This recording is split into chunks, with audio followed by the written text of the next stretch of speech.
kuah selepas Ramadan. Jadi tuan-tuan, apa manfaat ataupun apa hikmahnya puasa kita, tuan-tuan? Adakah sekadar puasa ini sekadar menahan lapar dan dahaga, sekadar puasa untuk raya je?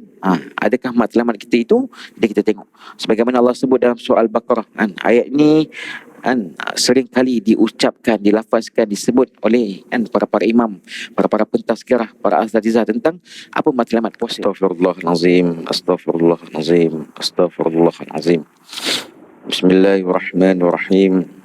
Assalamualaikum warahmatullahi wabarakatuh. InsyaAllah tuan-tuan muslimin muslimat, untuk memberkati lagi majlis kita pada malam ini, mari kita sama-sama kita mulakan dengan bacaan Ummul Kitab Al-Fatihah. A'udzubillahi minasyaitonirrajim. Bismillahirrahmanirrahim. Alhamdulillahirabbil alamin, arrahmanirrahim, maliki yaumiddin. Iyyaka na'budu wa iyyaka nasta'in, ihdinas siratal mustaqim. Siratal ladzina an'amta 'alaihim ghairil maghdubi 'alaihim waladdallin. Amin. Alhamdulillahi rabbil alamin, wassalatu wassalamu ala asyrafil anbiya'i wal mursalin wa ala alihi wa sahbihi ajma'in. Qala rabbi shrah li sadri wa yassir li amri wahlul 'uqdatam min lisani yafqahu qawli. Subhanaka la ilma lana illa ma 'allamtana innaka antal alimul hakim. Wa la haula wa la quwwata illa billahil aliyyil azim. Rabbi yassir wa la tu'assir wa tammamil khair. Yang dimuliakan Tuan Nazir, Tuan Kuasa Masjid, Tuan-tuan Imam, Tuan-tuan Bilal, Tuan-tuan Syak, para alim-alim ulama', para asatizah, para ilmuwan-ilmuwan, ibu-ibu, ayah-ayah, muslimin, muslimat yang dirahmati Allah sekalian. Alhamdulillah, syukur kepada Allah SWT kerana dengan limpah kurnia dan inayahnya dapat lagi kita menunaikan kewajipan solat fardu maghrib secara berjemaah. Semua alhamdulillah, kita syukur kepada Allah SWT kerana dengan limpah kurnia dan inayah dapat lagi kita bersama-sama duduk sebentar di taman-taman syurga Allah SWT untuk sama-sama kita meneruskan perkongsian ilmu kita pada malam ini, insya-Allah. Saya selaku Ustaz on call pada malam ini, jadi Ustaz yang sepatut hadir tak dapat hadir, jadi saya selaku Ustaz yang menggantikan Ustaz tersebut akan mengisi slot kekosongan kuliah maghrib pada malam ini, insya-Allah. Tuan-tuan, untuk makluman, saya ada sediakan nota, jadi insya-Allah pihak AJK akan bantu untuk agihkan pada tuan-tuan Jadi nota untuk perkongsian ilmu ataupun perbincangan kita pada malam ini, insya-Allah. Jadi siapa tak dapat boleh angkat tangan kot, nanti AJK nampak dia boleh bagi nota tersebut, insya-Allah. Tuan-tuan muslimin muslimat yang dirahmati Allah sekalian. Jadi alhamdulillah, ya apa khabar semua? Alhamdulillah, syukur pada Allah SWT. Sedar tak sedar, diam tak diam, kita berada pada hari yang ke 22 Ramadan. Minta maaf, 22 Syawal. 22 Syawal kan. Jadi alhamdulillah kita mana dah hampir 3 minggu dah kita beraya kan. Jadi tuan-tuan, apa khabar puasa 6 kita? Mungkin ada yang dah selesai kan, mungkin ada yang berbaki lagi sehari dua, ada yang mungkin belum start lagi. Jadi insya-Allah masih ada ruang dan peluang untuk kita melakukan puasa 6 di bulan Syawal. Baik tuan-tuan muslimin muslimat yang dirahmati Allah sekalian. Di pada malam ini perkongsian saya, tajuk kita ni mungkin evergreen lah, tajuk dah lama kan, tapi tak apa. Inilah agama kan. Agama ad-din nasihat. Agama ni ialah perkara nasihat kan.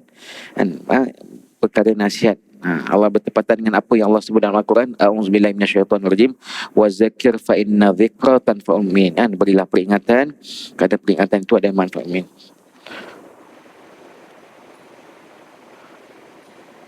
Nota lebih tak apa, tinggal untuk masjid. Tinggal untuk masjid. Nota lebih tinggal untuk masjid, tak apa. Ada yang tak dapat lagi, tak apa. Ada yang tak dapat lagi tu. InsyaAllah. Siapa tak dapat angkat tangan? Ji, ada yang tak dapat lagi. Minta maaf. InsyaAllah. Tuan-tuan, okay tak? Minta maaf, ikhlas sekejap. Jadi tuan-tuan, muslimin, muslimat yang bertuan sekalian. Jadi agama ini ialah nasihat. Sebagaimana Allah sebut, berilah peringatan kerana peringatan itu adalah manfaat untuk orang mukmin. Tuan-tuan, agama ini perkara yang sama. Kita ulang-ulang, kita ingatkan tentang solat, tentang puasa, tentang zakat, tentang buat amal kebaikan. Inilah agama. Tapi kenapa agama ini kena sentiasa kita ingatkan? Kan kenapa kita kena selalu sebut lagi dan lagi kan? Kerana apa? Supaya perkara ini bukan sekadar disebut, tapi perkara ini supaya ianya melekat di hati kita, dan kita dapat amalkan perbuatan tersebut. Wa tawassaw bil haqq wa tawassaw bis sabr. Sampaikanlah perkara kebenaran itu dengan kesabaran. Itu dalam surah An-Nas. Inilah maksud agama. Jadi tuan, hari ini kita nak bincangkan atau kita nak kongsikan ataupun lebih kepada refresh balik kan, tajuk kita tentang takwa selepas Ramadan. Tuan-tuan, kita ni, saya ni kan, saya ni mungkin golongan yang lalai kan, golongan yang pelupa, golongan yang alpa.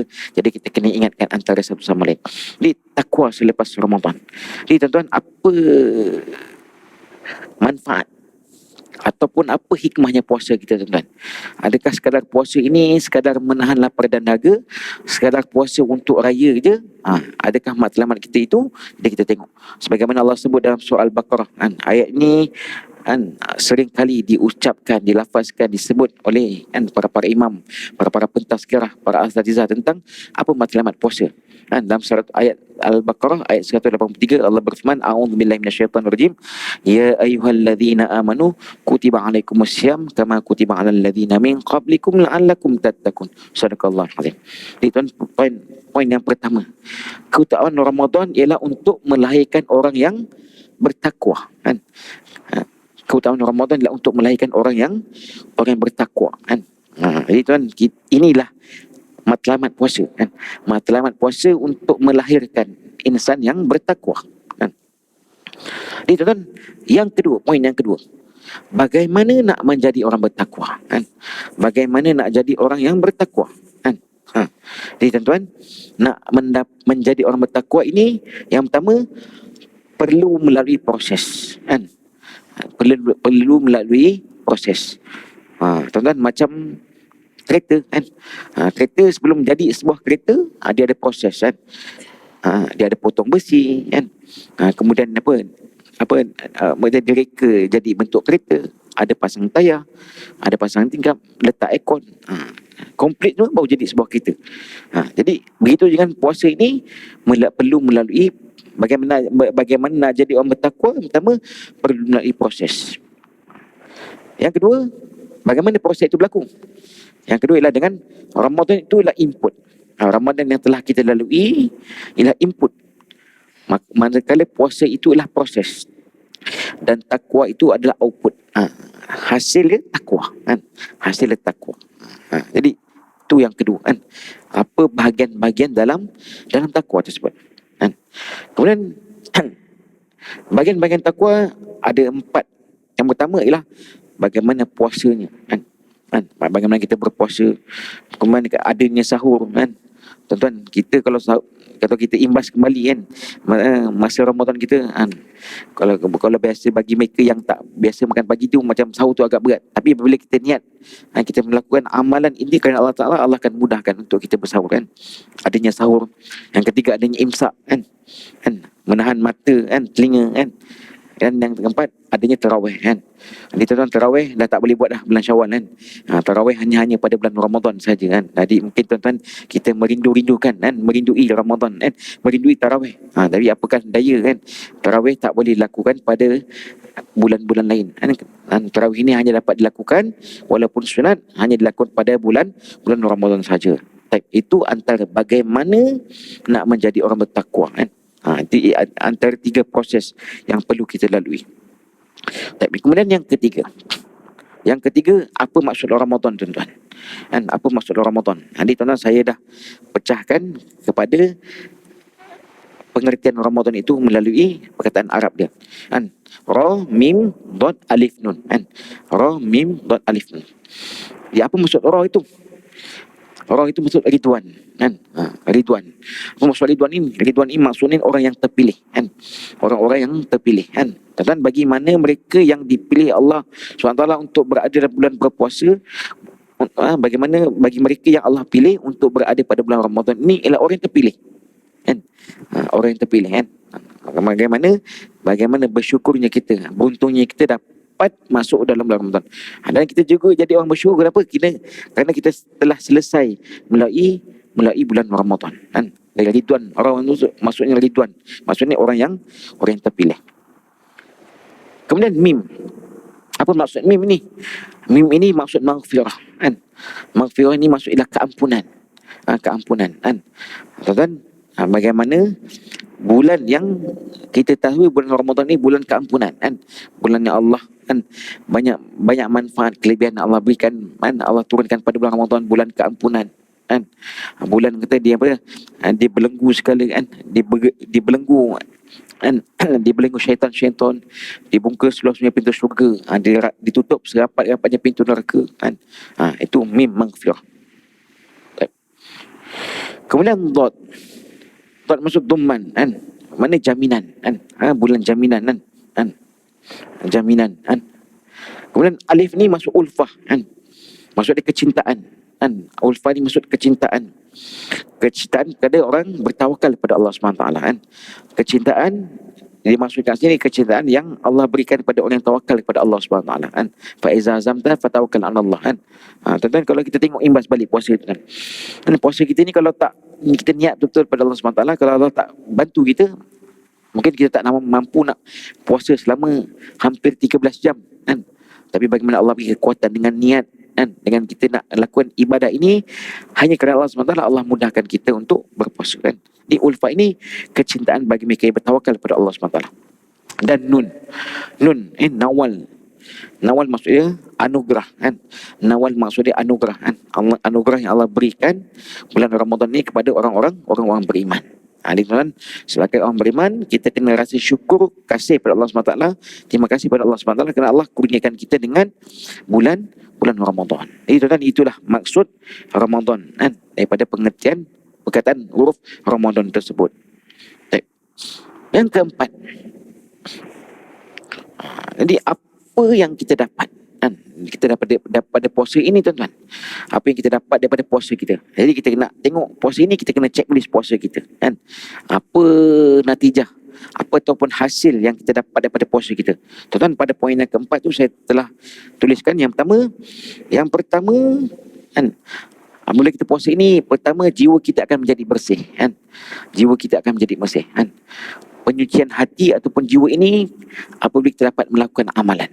Tuan-tuan, hari ini kalau kita nak basuh baju putih kita, kan, mungkin kita kena rendam klorok, kan? Kita letak sabun, baru akan jadi putih, kan?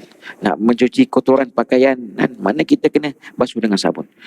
Bagaimana nak membuat penyucian hati? Maka tak dapat tidak kena melalui proses amalan, kan? Antaranya ialah berpuasa, kan? Dan apakah lagi, tuan-tuan, antara bagaimana proses untuk menyucikan hati kita? Ini Allah sebut dalam Al-Quran, ala bizikrillah tatmainnul qulub, kan? Hanya dengan mengingati Allah, hati kita akan menjadi tenang, kan? Banyakkan ingat pada Allah SWT, kan?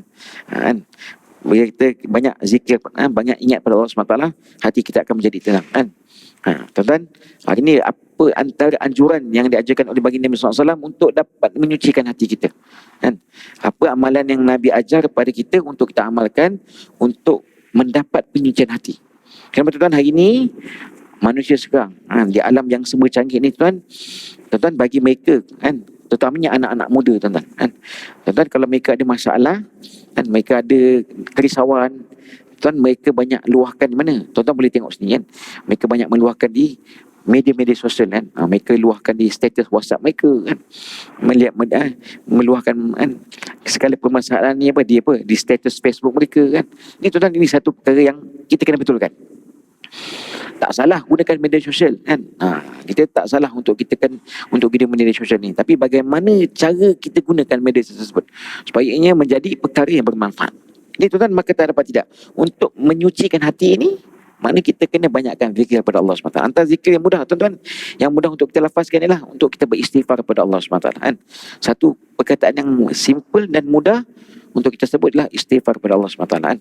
Astaghfirullahalazim alladzi la ilaha illa huwal hayyul qayyum. Jadi, tuan-tuan, jadikan amalan rutin harian kita. Ini, tuan-tuan, sebab tu dianjurkan selepas solat, kan? Setiap kali mana lepas solat berjemaah ini, kita duduklah sebentar bersama dengan imam, kan? Untuk sama-sama kita dapat beristighfar, berzikir, kan? Supaya ini menjadi amalan kita, kan? Supaya ini jadi amalan kita, tuan-tuan. Takkan sepanjang masa sibuk, tuan-tuan, kan? Jadi kalau sekali-sekali tu kita faham, kan, mungkin ada urusan, ada hal. Tapi kalau sepanjang masa lepas solat je asyik sibuk tu, itu kena check list balik hati kita kan. Mana itu antara hikmahnya tuan. Hikmahnya adanya zikir kan, ataupun ada wirid selepas solat untuk membiasakan diri. Tuan-tuan, kenapa tuan? Kita kalau dah keluar daripada pintu masjid, pintu surau kan, selesai bersolat, mungkin kita dah jarang-jarang kan, kita dah lupa kan, kita dah tak berapa nak buat istighfar kan. Jadi makna ni apabila kita jadikan rutin harian kita kan, setiap kali lepas solat kita duduk sebentar untuk kita banyakkan istighfar pada Allah SWT kan, supaya menjadi harian kita, menjadi amalan harian kita.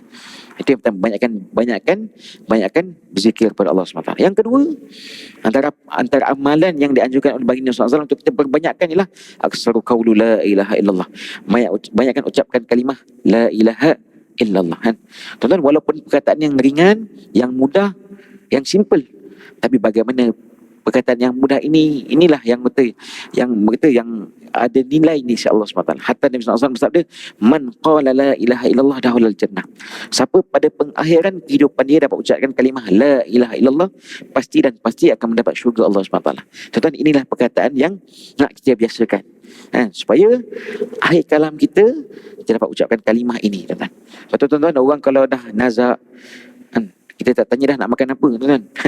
Kita tanya nak makan apa kan, kita tanya nak minum apa, kita akan ajar mereka untuk banyakkan kan, ajar kan, pada orang yang sakit tenat ni untuk sebut nama Allah SWT kan.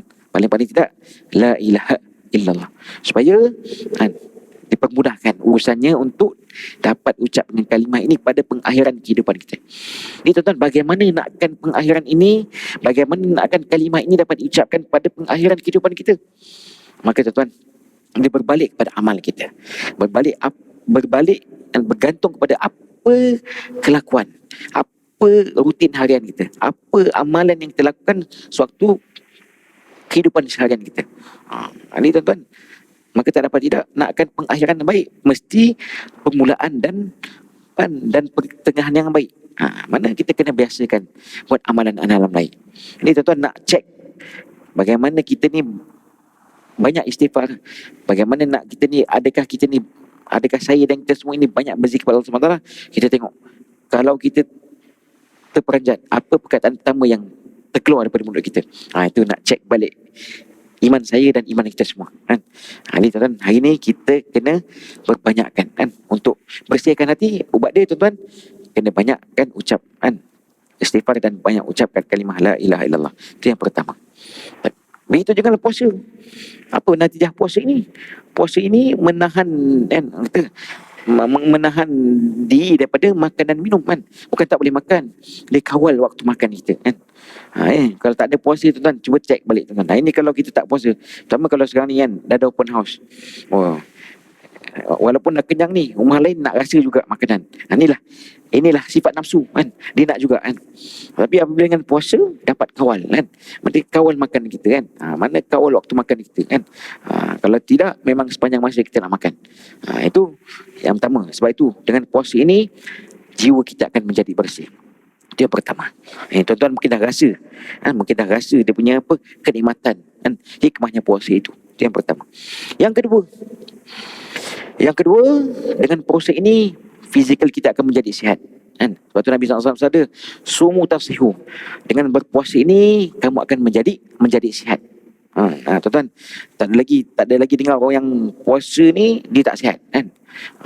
Mana puasa ini kita akan menjadi sihat kan. Itu kena tanya diri sendiri kan, bagaimana puasa kita. Dan yang ketiga, dengan puasa ini akan bertambah keinginan kita untuk beribadah dan melakukan amal kebaikan. Makan kita dah kurang kan, kita dah tak fikir dah pasal makan kan. Jadi maka dengan hikmahnya puasa ini, apa yang kita akan dapat? Mana kita akan mudah untuk melakukan ibadah kan. Betul, kalau banyak makan kan, dia ada banyak makan, dia akan timbul rasa malas kan, nantilah, kejap lagi lah kan. Jadi apabila kita kurang makan, maka kita akan mudah untuk melakukan amal ibadah dan melakukan amal-amal kebaikan. Itu checklist puasa yang telah kita lalui. Kemudian yang kelima kan, tuan-tuan, Ini sebagai ulang kaji tuan kan. Ulang kaji je. Bagaimanakah tahap ataupun level puasa kita tuan kan. Ni mungkin kita pun dah dengar selalu kan. Sebelum Ramadan pun kita dah dengar kan. Tapi tak apalah kan. Kita sekadar kita imbas kembali kan. Sekadar sekali lalu untuk kita tengok tahap level puasa kita kan. Supaya kita dapat upgrade puasa kita kan. Yang pertama, adanya puasa umum kan. Ataupun kita kategorikan puasa umum ni sebagai economy class. Ni tuan-tuan, kalau economy class ni naik kapal terbang daripada KL sampai Kota Baru kan, dapat minum air oren je tuan-tuan. Dia tak payah minta lah nak minta air panas ke, tuala panas ke, tuala sejuk, tak dapat. Pramugari tak layan pun kan. Ni bagaimana puasa umum ini sebagai puasa yang sekadar menahan lapar dan dahaga. Itu yang pertama. Yang kedua, puasa khusus kan, ataupun kategori business class. Ni upgrade sikit lah tuan-tuan. Tuan-tuan, kalau puasa business class ni tuan-tuan naik flight, pramugari dah tahu kan. Dia akan tahu dah nama kita. Dia akan tunjukkan tempat kita di mana kan. Dia siap offer kita kan. Nak tuala panas ke, tuala sejuk, nak air Milo ke air teh kan. Mana layanannya lebih sikit lah tuan-tuan. Mana puasa khusus ni, puasa yang bagaimana? Bukan sekadar menahan lapar dan dahaga, tapi puasanya kan dapat menjaga panca indera kan. Itu yang kedua. Yang ketiga, puasa khusus kan, ataupun puasa first class. Ni kalau kita, anak-anak kita belajar, kalau ambil diploma ke degree kan, first class tu memang A1 lah, memang terbaik lah kan. Kalau first class ni memang dekan setiap masa kan, memang anugerah dekan. Mana ataupun bagaimana cerita ataupun bagaimana puasa khusus ni ialah puasa hati tuan-tuan. Puasa hati ni, dia ni dah tak kisah dah nak berbuka dengan biryani lamb shank. Baru ni kan puasa kan viral kan, biryani lamb shank Chef Amar kan. Kan sanggup orang beratur 11 pagi semata-mata nak dapat. Yang dapat, yang tak dapat kecewa tu kan. Lepas tu viral pula kan. Ni nak cerita orang puasa khusus ni, dia dah tak kisah dah nak makan apa kan. Dia dah tak kisah dah nak makan murtabak cheese leleh. Remeh bagi dia, remeh, tak ada apa dah. Sampai orang rumah tanya, nak buka puasa apa ni? Ikutlah, tak dah tak nampak nak makan apa. Apa awak masak saya makan. Ini nak cerita puasa khusus. Mana puasa hati kan? Mana dia menjaga sungguh-sungguh kan puasa kan, daripada menahan lapar dan dahaga, di samping menjaga panca indera dan menjaga hati kan. Mana hati dia fokus pada puasa tersebut. Atau ini sekadar kita punya ulang kaji ataupun ulangan. Itulah level puasa kita. Jadi tuan-tuan, level puasa kita di tahap mana? Ni kena tanya. Cek mana kita tanya iman kita kan. Biasa kita pepatah Melayu mengatakan tepuk dada tanya selera kan. Orang Melayu ni tanya selera je kan. Jadi ni kita tepuk dada tanya iman kita kan. Bagaimana tahap iman kita kan. Itu bagaimana tahap level puasa kita. Itu kemudian yang keenam. Yang keenam. Jadi tuan-tuan, bagaimana kita nak kawal nafsu kita kan? Tuan-tuan, nafsu kita ni kan, jadi kalau tak ada nafsu ni jadi macam malaikat. Tapi manusia ni Allah ciptakan ada nafsu. Lepas tu manusia ni Allah sebut wama khalaqtul jin kan. Makna manusia ini adalah sebaik-baik kejadian. Laqad khalaqnal insana fi ahsani taqwim kan. Allah berfirman manusia ini adalah sebaik-baik kejadian, ahsani taqwim, terbaik, sebaik-baik kejadian. Lepas tu Allah berikan nafsu. Lepas tu nafsu manusia ni apabila dia dapat lorongkan nafsu, dididik nafsu dia untuk ke arah kebaikan, dia akan jadi lebih baik daripada malaikat. Begitu juga sebaliknya. Anak kata nafsu kita ini didorong untuk melakukan amal-amal yang tak baik, maka kita akan jadi hina lebih daripada iblis atau syaitan. Jadi tuan-tuan, jadi nafsu ini kita kena kawal kan. Nafsu kita kena kawal, kena didik, kena asuh, kena tarbiyah nafsu ini kan. Lepas tu tuan-tuan, lepas tu adanya puasa kan, nak tarbiyah kita kan. Daripada 12 bulan yang kita lalui, 1 bulan ni Allah tarbiyah sungguh-sungguh untuk didik nafsu kita, untuk kita tawal nafsu kita kan, untuk kita jaga nafsu kita kan. Kenapa untuk kawal nafsu kan? Yang pertama, untuk menjaga pandangan. Itu yang pertama kan. Yang pertama untuk menjaga pandangan kan. Pandangan mata selalu menipu, pandangan akal selalu tersalah kan. Itu ada seni kata lagu kan. Tuan-tuan, pandangan mata ini selalu menipu kan. Nampak macam sedap tapi makan tak sedap. Kan, pandangan mata kan. Nampak macam cantik tapi tengok dekat tak lawa. Itu pandangan mata. Mana nak kawal nafsu itu pandangan mata kita kan. Begitu juga dengan tarbiyahnya puasa ini, dan bagaimana waktu bulan puasa tuan-tuan, kita dapat jaga pandangan mata kita kan. Mana kita tak tengok perkara-perkara yang sia-sia kan. Mana kalau tengok Facebook tu perkara tengok sekejap je kan. Tak adalah boleh duduk sampai 2-3 jam kan. Tuan-tuan cuba tengok kan. Buka Facebook kan ataupun TikTok ni boleh layan kan. Boleh layan. Kadang-kadang tak sedar dah sejam. Betul. Buka Quran sekejap 5 minit dah rasa ngantuk. Lalu Quran baca kita. Jadi mana jaga pandangan ni tuan-tuan, mana kita tak dengan tarbiyah Ramadan, maknanya kita teruskan. Mana pandangan mata ini bukan saja kita kawal pada bulan puasa. Bulan Ramadan, maknanya kita pada bulan lain juga kita kena kawal pandangan mata kita kan. Supaya mata kita ni tak melihat perkara yang sia-sia, perkara yang larut, perkara yang haram, perkara yang tak ada manfaat. Mana kita kawal, bagaimana bulan-bulan masa kita banyakkan tengok Al-Quran, baik itu juga dengan pada bulan Ramadan. Pada bulan lain, mana kita perbanyak tengok, mana kita penglihatan kita ini untuk kita melihat perkara-perkara kebaikan kan. Pandang masjid, pandang surau, pandang Quran kan. Pandang-pandang perkara-perkara kebaikan kan. Itu yang pertama, untuk menjaga pandangan kita. Yang kedua, untuk menguruskan hati untuk dekat kepada Allah SWT kan. Bagaimana untuk nak masuk ni, kita sentiasa uruskan hati kita untuk dekat kepada Allah SWT kan. Tak lain tak bukan tuan, bagaimana hati kita ini kan, hati kita ini sifatnya berbolak-balik kan. Kan? Hati kita ini sifatnya berbolak-balik kan. Tuan-tuan cuba tanya, tengok hati kita, cek balik. Kejap hati kita ni rasa gembira, rasa sedih, rasa gundah, rasa seronok kan. Mana hati kita ini dikawal oleh Allah SWT kan.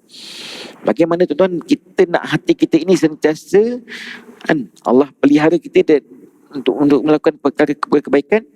Jadi mana kita kena uruskan hati kita. Jadi bagaimana nak uruskan hati ini, mana kita kena tarbiyah dengan buat amalan-amalan kebaikan kan. Dengan apa? Antaranya kita taat pada perintah Allah SWT kan. Mana sebagai hamba pada Allah SWT, apa kewajipan kita, apa yang Allah fardukan pada kita ialah kan, kita kena taat pada perintah Allah SWT. Inilah tugas kita sebagai hamba kepada Allah SWT untuk kita melakukan amal-amal kebaikan kan.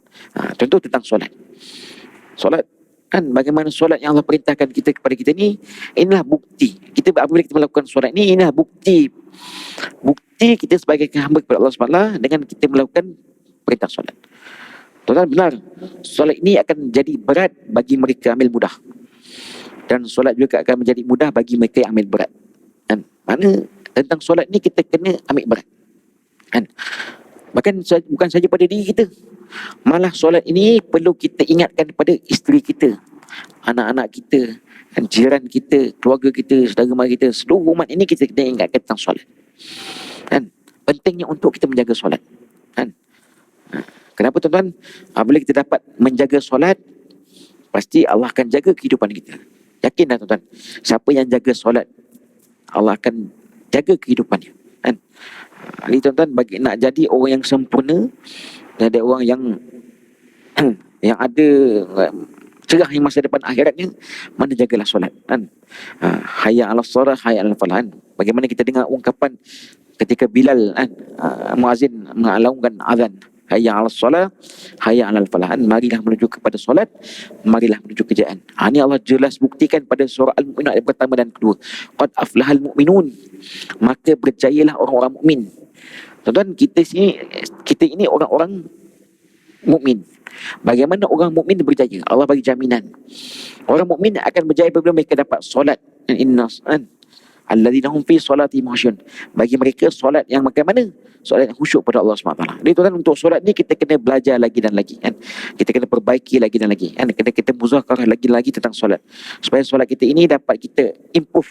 Bak kata orang USJ, perbaiki daripada masa ke semasa kan. Walaupun kita rasa macam solat kita sempurna, yakinlah solat sempurna, tapi tuan kita kena tak perlu ada, jangan ada sifat sedemikian Maknanya untuk solat ni kita kena belajar lagi dan lagi supaya solat kita ni sempurna kan.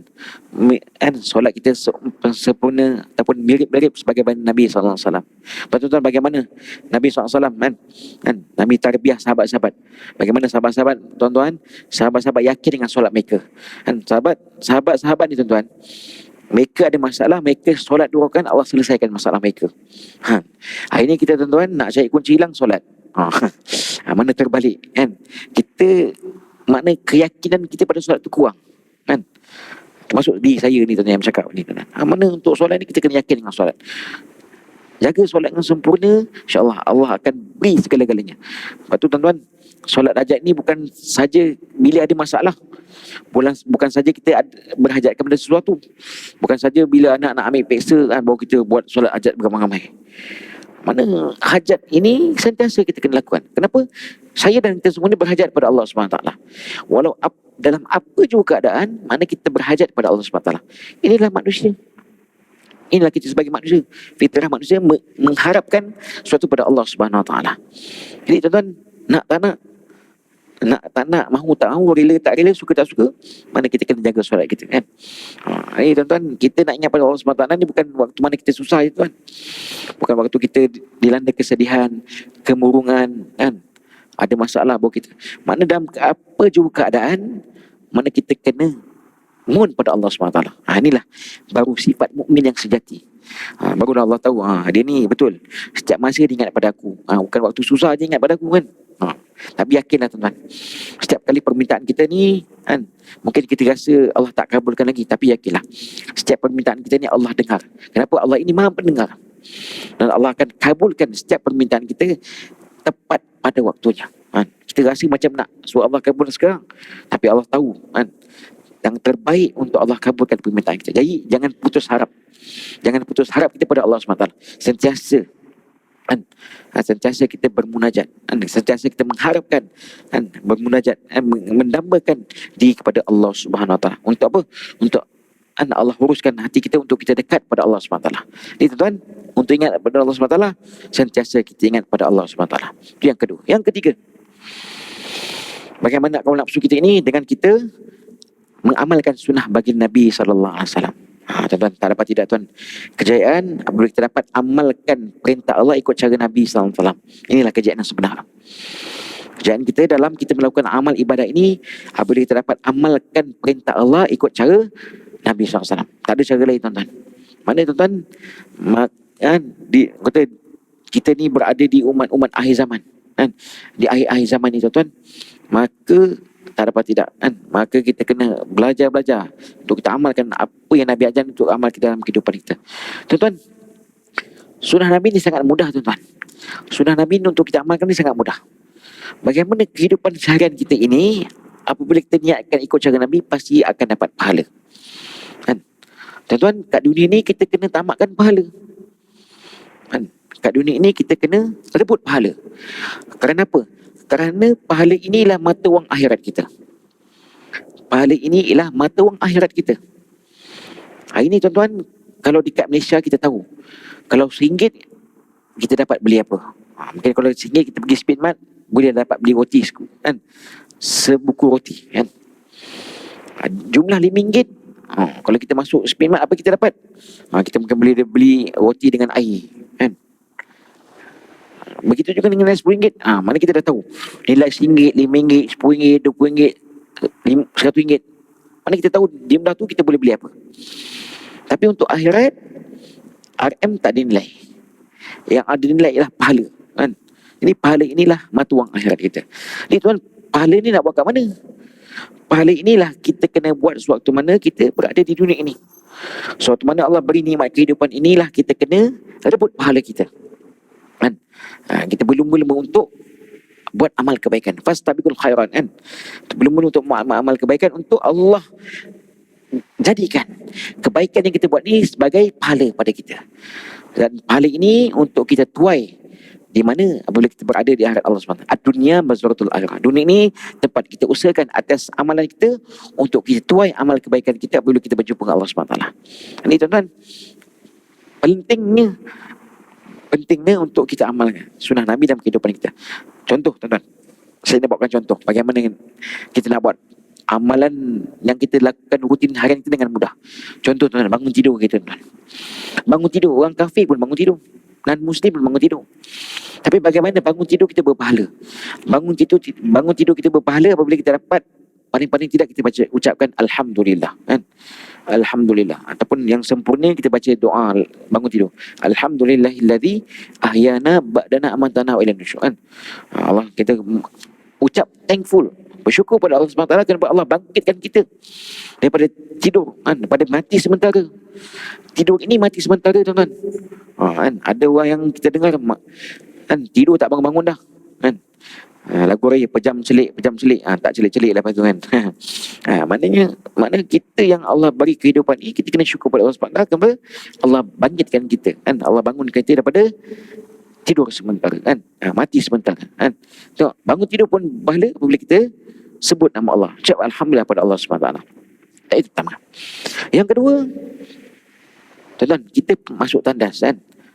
Semua masuk tandas. Semua manusia akan masuk ke tandas. Untuk apa? Untuk buang hajat mereka. Ni tuan-tuan, bagaimana kita nak jadikan kan buang hajat kita ini berpahala kan. Mana kita ikut cara Nabi SAW kan. Bagaimana cara Nabi ajar cara untuk masuk tandas? Mana masuk dengan langkah kaki kiri. Betul? Langkah kaki kiri kan. Kemudian mana kalau sewaktu kita buang hajat tu, mana tutup kepala kan. Kemudian selesai buang hajat tu, keluar kaki kanan kan. Mana masuk tandas pun dapat pahala apabila kita niatkan ikut cara Nabi SAW. Itu yang kedua. Masuk tandas pun dapat pahala. Apatah lagi masuk masjid tuan-tuan. Masuk masjid lagi tuan-tuan tadi masuk masjid, masuk langkah dengan kaki kanan kan, baca doa Allah maftahli abu rahmatik pun terus dapat pahala. Pahala berterusan sampai sekarang kan. Kan. Nanti jangan lupa nak keluar nanti pun baca doa dia tuan kan. Apa doa nak keluar masjid? Allah min as'aluka min fadlik kan. Ya Allah Tuhan, kami kau kurniakan aku pada fadilat-fadilat. Ni tuan terpampang besar. Ini hiasan-hiasan hot yang ada di ukuran-ukuran masjid tuan-tuan ni, bukan sekadar hiasan tapi untuk kita baca dan amalkan. Masuk masjid pun dapat pahala apabila kita niat iktikaf pada Allah SWT. Itu yang ketiga. Yang keempat kan, makan pun dapat pahala tuan-tuan apabila kita tak lupa pada Allah SWT kan. Mana kita makan paling-paling tidak kita baca bismillah. Tuan-tuan, kita biasa nak makan kita ingat nak baca bismillah sebab kita lapar kan. Kita ingat pada Allah SWT sebab nak makan. Dia yang biasa lupa ni bila dah kenyang. Bila kenyang kena kambing golek dia je kan. Panjang sikit dia kan. Mana kita nak ingatkan pada yang lain, terutama pada saya yang bercakap ni, mana kita lepas makan kenyang tu jangan sekadar sedawa kita ucap alhamdulillah pun dapat pahala tuan-tuan kan. Tidur dapat pahala, masuk masjid masuk tandas pun dapat pahala. Masuk masjid memang dah masuk masjid memang confirm dapat pahala kan. Makan pun dapat pahala. Apa lagi tuan-tuan nak dapat pahala yang mudah? Tidur balik tuan-tuan, tidur pun dapat pahala tuan-tuan. Tidur dapat pahala apabila kita niat ikut cara Nabi SAW. Bagaimana tidur dapat pahala? Jadi sebelum tidur ambil uduk kan. Bukan main tidur je kan. Lepas tu orang tu pesan nak tidur basuh kaki kan. Dia sebenarnya apa? Ada kaitan dengan supaya kita ambil uduk kan. Ambil uduk kan. Ambil uduk. Kemudian sebelum tidur paling-paling tidak kita bacalah 3 kul kan. Paling-paling tidak, ataupun yang terbaiknya baca al-mulk kan. Ni tuan-tuan, kebanyakan masjid lepas isyak semua dah banyak buat baca al-sajadah kan. Jadi minta maaf baca surah al-mulk. Diteruskan. Tidur pun dapat pahala. Ni kalau tidur dalam kuliah 2 kali pahala. Ni tak ada masalah. Nak dapat pahala sangat mudah kan. Jadi ini antara rutin harian kita niatkan untuk kita buat perkara ni ikut cara Nabi SAW. Kenapa? Untuk kita rebut sebanyak-banyak pahala kan yang Allah nak berikan kepada kita apabila kita buat amal ikut cara Nabi SAW. Itu yang ketiga. Dan yang keempat, bagaimana kita nak kawal nafsu kita ni tuan-tuan? Kita menajabkan perasaan kita pada nikmat Allah, ataupun erti kata lain kita tambahkan syukur kepada Allah Subhanahu Wa Taala. La in syakartum la azidannakum wa la in kafartum min adzabil syadid. Apabila kamu syukur kepada Allah Subhanahu Wa Taala, pasti aku akan tambahkan iman untuk kamu. Jadi tuan, nak syukur ni bagaimana? Mana kita cukup, kita rasa syukur dengan apa yang ada kan. Lepas tu kita tengok kan, bagaimana syukur ni yang Nabi ajar. Mana kita tengok pada orang yang apa yang kita ada ni, kita tengok dengan orang yang lebih rendah daripada kita kan. Mana kalau kita hari ni kita, jadi insyaAllah kita bagi laluan untuk azan Isya insyaAllah. Baik, tuan-tuan muslimin muslimat yang dirahmati Allah sekalian, insyaAllah kita sambung sekali lagi insyaAllah. Ini yang keempat, yang tadi untuk bagaimana nak kawal nafsu kita kena tambahkan syukur kepada Allah Subhanahu Wa Taala. Baik, dan yang terakhir sekali, yang ketujuh, poin yang ketujuh, apa maksud takwa? Inilah conclusion, kesimpulan daripada apa yang kita nak bincangkan pada malam ini. Apa maksud takwa ini tuan-tuan? Jadi daripada perkataan Arab ataupun Jawi ini, ta, qaf, waw dengan ya ya maftuhah kan. Ta maksudnya tawaduk kan. Tawaduk ini apa? Rendah hati dan tidak sombong kan. Dengan maksud takwa ini, kita nak rendahkan hati kita dan kita nak buang sikap sombong. Kenapa tuan-tuan? Sikap sombong ini tak selayaknya untuk dimiliki oleh hamba yang bernama manusia kan. Sifat sombong ini hanya hak mutlak Allah SWT kan. Jadi bagi kita tak ada apa yang kita nak sombongkan kan. Kenapa tuan? Bagi kita ni sama saja, hanya bezanya cuma hanya amalan dan takwa kita. Inna akramakum innallahi atqakum. Sungguh orang paling mulia di sisi Allah ialah orang yang tinggi takwanya pada Allah Subhanahu Wa Taala. Itu yang pertama. Qaf, maksud qaf ini qanaah kan. Merasa cukup dengan apa yang ada kan. Mana kita nak letih tuan-tuan. Sedap cakap Ustaz kan. Betul. Benda cukup ini kita kena sentiasa, kita kena didik, kena tarbiyah diri kita untuk kita merasai cukup dengan apa yang ada kan. Cukup dengan apa? Sekadar dengan keperluan ada tempat tinggal kita kan, kenderaan kita, pakaian kita kan, makan itu sekarang cukup kan. Tu qaf. Wow, maksud dia warak kan. Warak ni maksud apa? Amal dengan ilmu kan. Betul, ilmu ni walaupun sikit, tapi kalau kita amalkan itu yang terbaik kan. Kalau ilmu tanpa amal pun tak boleh juga kan. Kata kita nak buat amalan tanpa ilmu, perumpamaan yang Nabi kata kan, al ilmu bila amal kasyajar bila samarin. Ilmu ini tanpa amal seperti pokok yang tak ada buah. Jadi tuan-tuan, yang penting ilmu yang kita dapat walaupun sikit, yang penting kita amalkan secara istiqomah. Jadi istiqomah itu yang paling penting kan. Apa juga perbuatan yang kita buat, istiqomah ataupun bahasa orang putih sikit, konsisten kan. Itu yang paling penting kan. Ataupun nak lebih di sana, kita amal dengan ilmu kita kan. Itu dinamakan warak. Dan yang dia bermaksud yakin. Amal tu yakin pada Allah SWT kan. Yakin setiap apa juga amal yang kita buat kan. Walaupun sebiji darah, hatta amal kebaikan atau keburukan pastinya akan dinilai, akan dihitung oleh Allah SWT kan.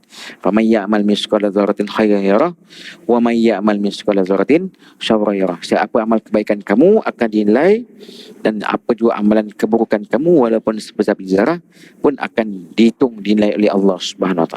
Tuan-tuan muslimin muslimat yang dirahmati Allah, ini sekadar itulah untuk perkongsian ilmu kita pada malam ini. Jadi sebelum saya akhiri kan, mana saya akhiri perkongsian ilmu kita pada malam ini, tuan-tuan, marilah kita sama-sama rebut peluang kan. Berbaki lagi, ada lagi lebih kurang dalam 8 hari Ramadan lagi kan. 8 hari Syawal. Jadi tuan-tuan ingatkan, saya ingatkan kepada diri saya dan kita semua kan, bagi mereka yang masih belum selesaikan puasa 6, boleh teruskan kan. Kenapa tuan nak tengok berjaya tak Ramadan kita kan. Mana kita ni kan berjaya tak, ataupun kita ni berjaya pada Ramadan, ataupun kita ni pahala ataupun amalan kita ni terima pada bulan Ramadan tu tidak.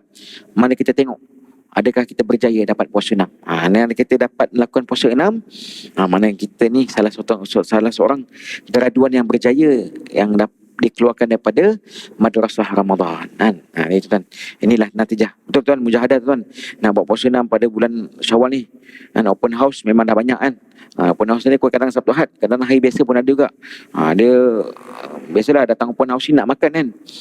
Bagaimana kita nak kawal nafsu kita. Lepas tu nak kata kawal makan pada bulan puasa dengan Syawal, mana lagi berat?